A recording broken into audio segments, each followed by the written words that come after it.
Beth, when she gets down here, that'll chase her away. What will chase me? What? The what? We're gonna film you. Oh my God. Well, put your flowers. Huh? Put the flowers. Put the flowers on things. Yeah, I think she's been funneling them things down here for 40 years or more. How old do you suppose they are? Same flowers? Yeah. They're not 40-year-old flowers. I bet they are. Yeah. And you gotta watch. Oh, it's just that thing. This thing is okay. Holy hell. It's not okay. It's junk. That's what we're replacing. Oh, and you're gonna wire it? Yeah. I built a whole house. I think I can fix this thing. Oh, it's electricity. Come here. I'll hook you up. You hold the black and the white wire and we'll turn on the switch. We'll see if it Want works. it off? It is off. Don't touch it. Oh. Alright. Notice the arrows? You need light? Yeah. You need that light? I think that light would turn on too. Fat ass. Here. I'm recording. I'm gonna... You know what? Is that a little better? Yep. Amazing.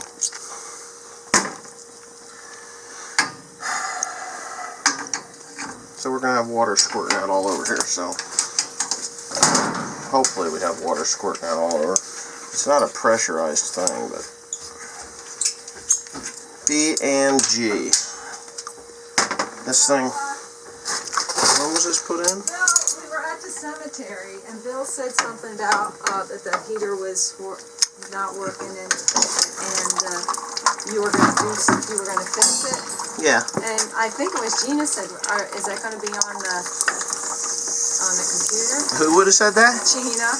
Tina. Gina. Dina. Oh, I don't know these people. They might be my relatives. I have no idea. It's Aunt Margaret's daughter. Holy shit, this thing. Yeah. Pressurized. Well, it shouldn't be because I got it shut off. That's the return. I shut that gate valve off. I think there's another. See, that's the problem with this thing. Is it's probably just going to flood on me. Alright, well. Okay, so I was supposed to go to this funeral today, and I couldn't because my grandmother takes precedence over someone that has died. My Aunt Margaret was one of my grandfather's sisters. There were, I think, 7 kids in that family. And there's one more left of living siblings of my grandfather. So it would be my grandmother's, the woman that lives in this house, is husband's sisters. They were raised in this house that I'm working in right now. So that is the Pandy farm, the home farm. So yeah, when in 1959 my grandparents actually purchased the farm from my great-grandparents, and you know, but all those relatives, there's only one left, and that would be my Aunt Madeline. I have 2 Aunt Madelines. My grandmother that lives upstairs here, from where I'm fixing this pump, her daughter is my Aunt Madeline, the youngest of my father's sisters. There are 2, Beth Ann and Madeline, and of course William would be my father. Yeah, but then of course then there's my grandfather's sister, Madeline, and she's still alive. She lives down in I think North or South Carolina. I think South Carolina. Yeah, they moved down there years ago, like a lot of years ago, and I have cousins all over the place. But my Aunt Margaret, she was an interesting soul, I would have to say. I believe there were 6 kids, 5 boys and 1 girl. And you heard in the beginning of this video, my aunt was saying about Gina. Gina is my Aunt Margaret's youngest, if I'm correct, and the only girl in the family. She lives up in Boston area of Massachusetts. My Aunt Margaret lived alone for a long time, and she would come and she would visit the farm rather often, probably more often than anyone else did as I was growing up. But Aunt Margaret was she wasn't here this Thanksgiving, but she might have been. No, it wasn't this Thanksgiving. She was here over the summer several times. She had She had a caregiver that was taking care of her and would drive her around. And I'm pretty sure that was Aunt Margaret's car. I mean, she was 91 years old and had no business driving. But I'm pretty sure that the caregiver was driving my Aunt Margaret's car because she was a pistol. She used to go into New York once a week, New York City that is, once a week to the... I want to say to the garment district, and what she would do is she would buy watches and perfumes and other things, and that's what she did for a living. She would go buy these things cheap in New York City, and then she would come out and go to all the what do you call it, flea markets and things like that, and she would sell them. So if she'd buy a watch for $1 a piece, she'd buy a couple hundred watches, for $1 a piece or $2 a piece, and then she would sell them for $5 to $10 a piece. And, like Rice's sale used to be over here. Well, it's still over here in Pennsylvania. She used to go to that one. Down here and outside of Lambertville, New Jersey, there was another one. And, oh my God, you can see me reading the instructions so I get it right, even though it didn't have the right instructions. But anyway, yeah. So years ago, my sister worked for a company called Firmenich, and she was making the perfume known as Calvin Klein CK1.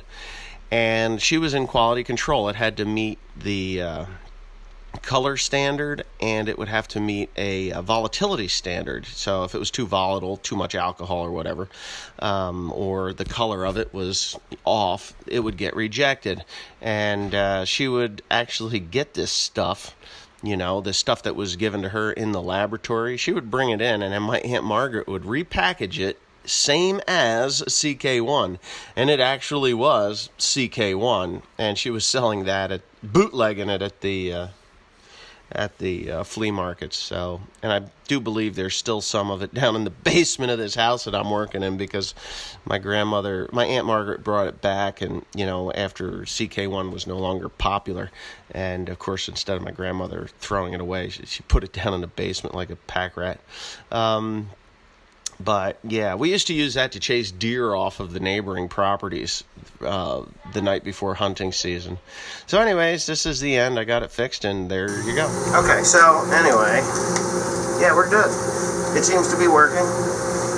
I'm slightly annoyed today, aren't I? Why am I slightly annoyed? I don't know. Me neither. Maybe it's cold? Nah, we got a lot to do.